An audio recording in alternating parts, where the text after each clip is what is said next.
Corruption, sacrifice, a legendary and feared Yakuza legend, the strength of the oath between sworn brothers, and of course, mascots. Now I know what you're thinking. That all sounded like a standard Yakuza game, till that last bit. And well, you'd be right.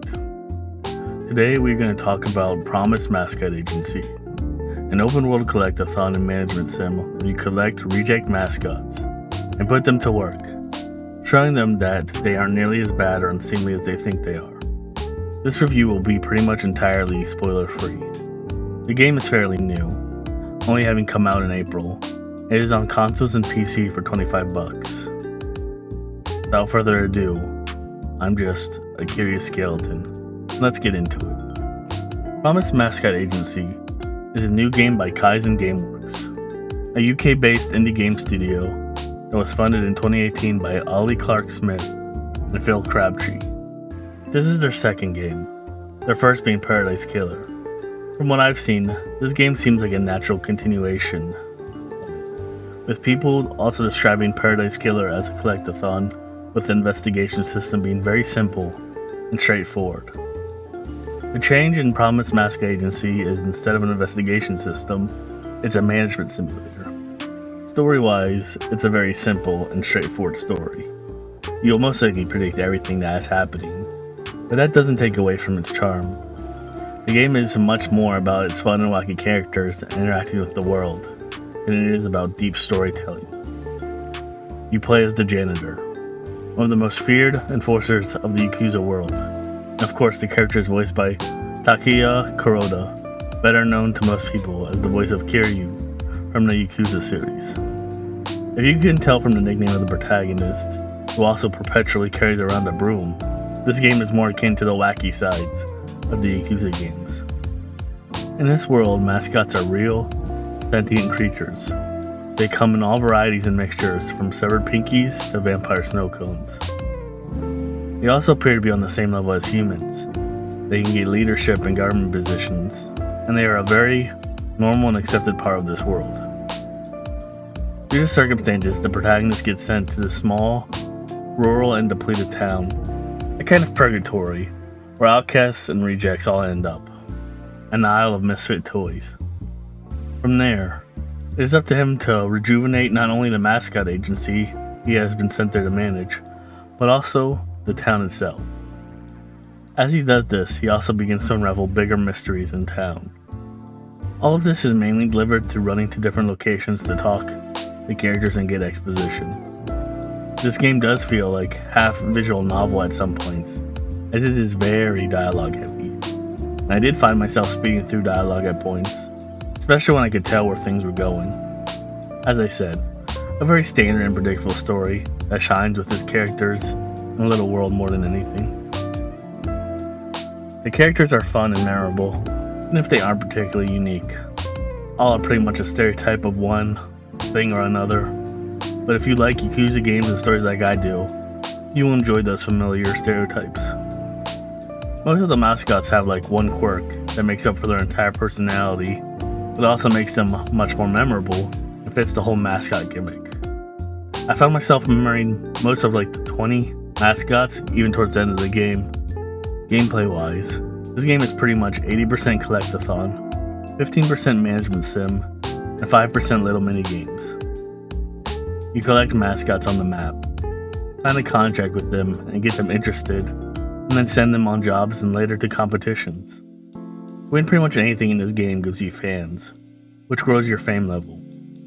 As your fame level grows, you get access to higher paying gigs. To back up a second to the contract system, it's really simple, where you just select up to 3 benefits from a list of 6 to get the mascot interested. 3 of the options are giving them 5, 10, or a 15% increase to the chunk of pay the mascot will take from each job. The other 3 options are take a day off, where every certain number of jobs the mascot will take 24 hours off, so you can't send them on a job or access them in any way during that time. The bonus, where every so many jobs you pay them a minimum of $50,000 as a bonus. Giving them more will increase their motivation. This one can be a bit of a hassle early game if you don't keep an eye on when it's gonna hit, but mid to late game, 50k is throwaway money. The last one is an evaluation of the Mascot's contract every however many jobs, where you increase the percentage they get each job. You can also decrease it when this happens, but that will take the Mascot's happiness to 0. And honestly, while all that sounds like a lot to juggle on paper, you really barely notice these things after the first couple hours, besides the time off one. On these jobs, Mascots can get into trouble, which are little events you have to help them through, which is where the main minigame comes into play.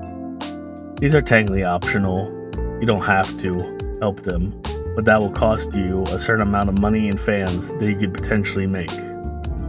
You collect these things called support hero cards, which you get an upgrade through finding more of the same cards in the open world, or buying them from the various characters who sell a couple. You also get support hero cards of the various characters in the game, and as you complete their quests, their cards get upgraded. When a mascot gets in trouble, the type of trouble is a certain type, like mechanical, spiritual, animal, which you can tell by the symbol next to the icon of the problem. Each card does a certain amount of damage to each of these types. Some are really good at mechanical types, but suck against animals, etc. Very simple card battling stuff. Certain cards also have one of two abilities, one which replenishes a certain amount of action points, so you can keep playing cards, one that lets you draw a certain number of cards so you have more to play. A good number of the upgraded cards later on also have both abilities simultaneously. These battles are also timed. You have 1 minute to defeat the event. I never found myself getting close to the end of that time limit, so you shouldn't have to worry. You can also refresh your hand up to twice to get a better hand against whatever type of event it is, if you need it. Just keep in mind you have to do it before you play any cards. Just remember to explore and do some character quests so you get upgraded cards, and you shouldn't have any trouble. I only found myself losing some battles when I wasn't paying attention at all, and kinda just clicking. The one other little mini game the game has is a very basic crane game. This is connected to the business opportunity of selling stores your merch. You have endless turns and you can keep refreshing if you want to get more. You grab them, drop the merch, and then you can sell it to various stores for another avenue of money. Certain stores on certain mascot merch, so if you maximize that, you'll make more money and level up those stores faster so you can make even more money later on. Like I said, extremely simple mini game, and I found myself using it like 3 times maybe. I was making plenty of money from upgrades, jobs, and passive income that I never really needed to do it, nor did I want to, as the minigame isn't really engaging at all, and I found it to be a pointless addition to their little merch system. The other thing you can do for money is send a mascot to a competition occasionally. The more times you send them, the better the ranking they get, and the more money and fame you get from those competitions. There's also a life evaluation thing, where after a certain period of time, you can talk to a mascot, pick a dialogue option, or sometimes drive them somewhere. And afterwards, their life satisfaction increases and they get a stat boost. This can happen 3 times for each mascot, and it's essentially their own little side quest, even though it is mainly just talking. You learn more about them, see their personality shine, etc.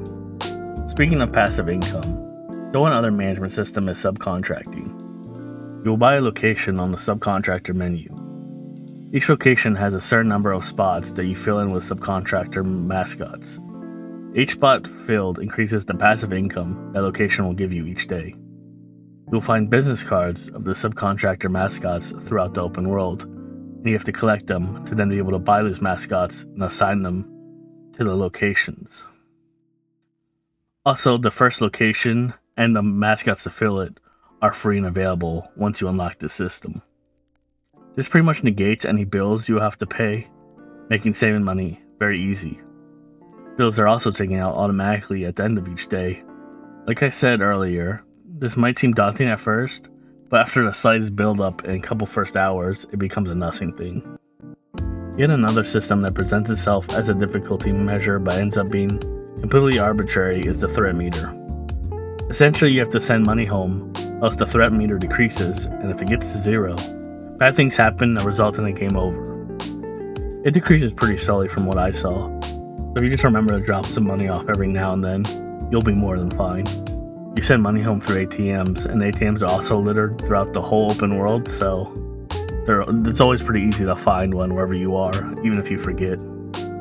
There are 3 things you'll be upgrading in this game: the agency office, the town, and your truck. For the office upgrades, you have to find them around town and collect them before upgrading. These upgrades give you different little boosts, like getting more fame from jobs, or chances for stamina recovery after jobs. The best and most useful one by far is the fast travel one, so I would focus on finding and buying that one. Fast travel is done by payphones littered across the map, and you have to find and unlock them in order to access them. I know that probably annoys some people, but I did not mind it. For the town, you do little upgrades like buying lamps for different areas, or renovating iconic locations like markets, the shrine, or the castle to bring in more life and tourism to the town, which will increase the amount of jobs you get access to. For locations, you have to discover them in order to get the plans to renovate them, just like with the agency. Lastly, you upgrade the truck by running over the spirit foxes that stole the upgrade plans. When you get to the mechanic, a bunch of spirit foxes run away with them and are running around in different areas. You find them and hit them, and the mechanic will come to you and install whatever upgrade it is on the spot. No charge. Now these foxes will try to avoid you, they'll jump over your car and stuff, so I find it was best to come at them from the side or from behind and use their boost to hit them real quick. These truck upgrades vary from a basic speed boost to a launcher to break barriers and a glider attachment, both of which are necessary to get some of the collectibles like the hero cards. So I'll make sure to get them whenever you spot one of the foxes in an area. I will say though, the glider flight mechanics are atrocious, and by far caused me the most annoyance as I played. They're just really janky, they sometimes do what you want, and other times just go in completely different directions. It got so annoying at points I had to check the settings multiple times to see if flight controls were inverted. There's also a little rally system where you argue against the mayor. Once again, very simple. You just explore the area until your chance of winning is at least 50%. Then you start the rally, and you just choose the very obvious solo answers when they pop up so you can win the argument against him. This game really is just a lot of systems that are all pretty surface level. This game has a handful of named characters that you interact with a handful of times, each with their own quirky backstories and personalities, from the Yakuza cat to the streamer farmer Gyaru. Most of them will have a side quest, which is essentially just collecting a certain number of a certain type of item for them. Each one you collect and bring to them upgrades their support card. Doing all of them for the character usually gives you a very good hero card. Each time you collect one and bring it to them, it also gives new dialogue with them that has you learn more about them, their past, their interests, or whatever arc they're going through. As I said earlier, most of this game will be driving around and collecting things. Pretty much everything requires collecting, from hero cards to upgrade plans to side quests. Alongside the fast travel and truck upgrades, I never really got tired of traversing. I never found myself dreading having to go somewhere, even if I did not have the fast travel location unlocked. This is really a game for when you want to not think and chill, or when you want to play a game and have something on the second monitor to listen to. It's a perfect little comfort game, and I found myself binging it across the last 2 days, beating it at around 15 hours. It is also probably a really good choice for just playing an hour or two each night. It is extremely easy. You have to seriously neglect and not engage in any of its systems at all in order to even get close to a game over. I enjoyed the designs of the game, especially the mascots and how wide of a variety there was. As I said before, this game shines with its characters, and it has a nice, chill soundtrack to pair with its simple gameplay. Really just perfect for a chill little gameplay loop. Overall, I found this game to be an enjoyable experience, and something I really appreciate to unwind on my weekend from work. I could also easily see myself playing it again in the future. Its gameplay loops are simple and repetitive, but scratch a certain itch just right. If you like collectathons, I definitely recommend this game. If you like management simulators, then you probably want something more deep and dedicated to those systems. If you're looking for a challenge, this isn't the game for you. And if you're just interested in the story and wacky characters, you'll also have a good time without having any trouble at all. All in all, I look forward to the next game from Kaizen and seeing if they continue with improvements on the formula or if they try something new altogether. I'm just a curious skeleton, and I'll see you next time.